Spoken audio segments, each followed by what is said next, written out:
Robert Quinn, do you think he would be up to speed and ready to play on Sunday? And what does his addition mean for this team? Yeah, we're working on getting him up to speed. He's a smart guy that's been in a lot of different systems. Our coaches are working hard, and we're hopeful he's playing on Sunday.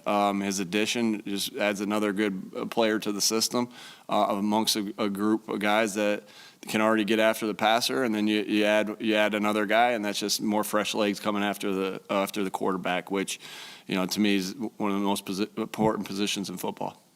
Nick, has the term cohabitation matrix, is that still used here in Cohabitation matrix.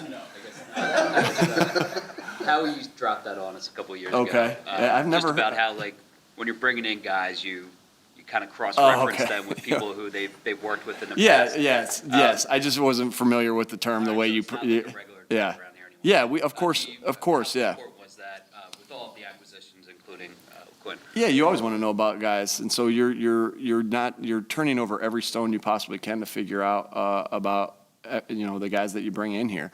That's in the draft, that's in free agency, that's in the middle of the year for a trade or everything. So we've got there's not a lot of secrets, right? We know a lot of guys at different spots and guys that have played different places. So yeah, we're doing our homework on that at all times. What's your experience coaching against Quinn?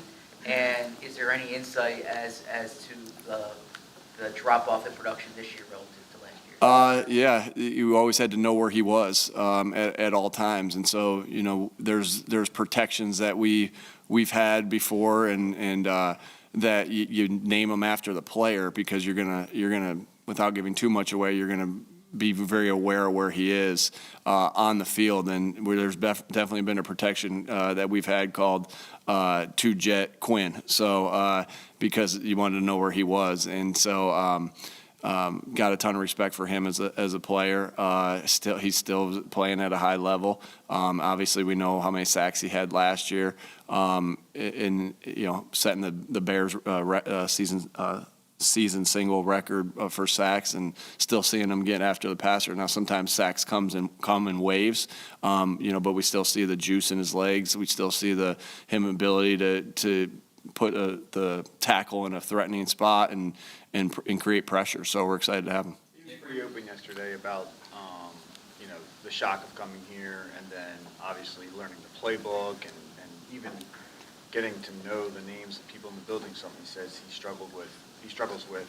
What's the process of integrating him into this team? What the best part of the process is having the guys in the locker room that we have.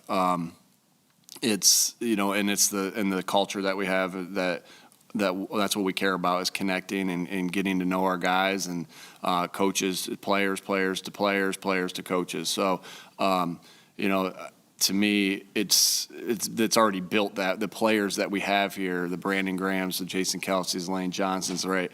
They're that's who they are, and so.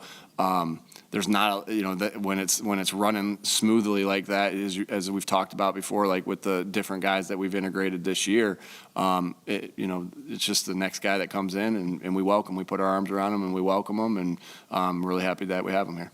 Is he the kind of guy who can benefit from playing like less than the 68% that he was playing in Chicago, working in with BG and Sweat? Sure. We'll see about what we end up going with playing time with all the guys, and we're still in discussion through all those things. But they all need to be just like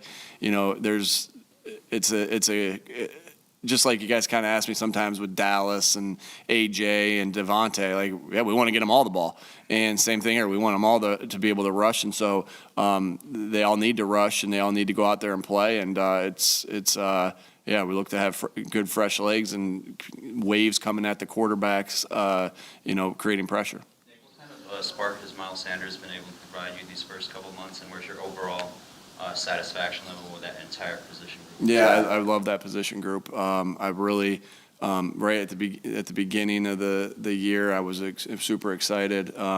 With the guys as far as Miles and Boston and Kenny. And then I felt like the addition of Trey, I was really excited about the addition of Trey, who we did a ton of work on. Again, you get these guys, you look at all these guys in the draft, and then you're disappointed when you can't get them, right, because someone else takes them. And so it was awesome to be able to get a third-round pick in Trey to, be on our football team. And he played good in the game that he was able to play. He was up for a couple games, but played really good in the one he got carries against in Jacksonville. So I love that group. I can't say, they're doing it. Jamal Singleton, the running back coach, is doing a great job of coaching them. They're doing a great job of protecting the football, the emphasis of it. They're playing with great fundamentals. Miles obviously is our guy and is making big plays on top of big plays. And that's not something that surprises us because we see that in practice every day. I thought he had a great practice yesterday. I'm excited for him to be able to play against his hometown team. That's kind of a cool thing. Not that he's putting any more emphasis on it than he normally does, but it's pretty cool that all his friends are going to be able to, and his family members who probably grew up Steeler fans that know in that area of, that they're going to be able to see him play and be proud of him. And the guys at Woodland Hills High School over there where Miles went, I know some guys that played at Woodland Hills. A guy I coached with at IUP played at Woodland Hills. It's just a cool thing. I'm curious about your Saturday situational meetings. How do you come up with the situations each week?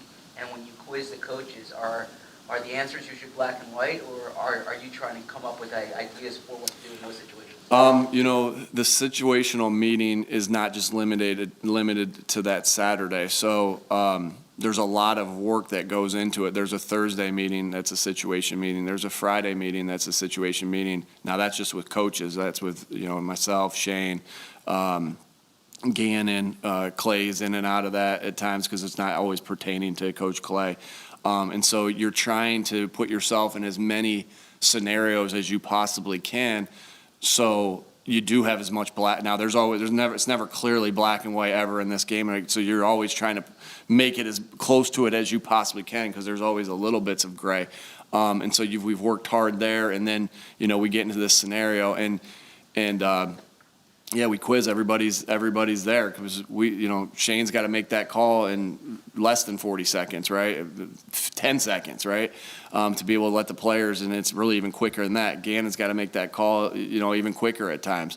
And so, we're putting them in those scenarios and it's also by design to let the players hear it because the players don't have to call the play. They just have to react to the situation and the play that's called. So, it's kind of going in the same steps of the way a game would go. Shane would call a play.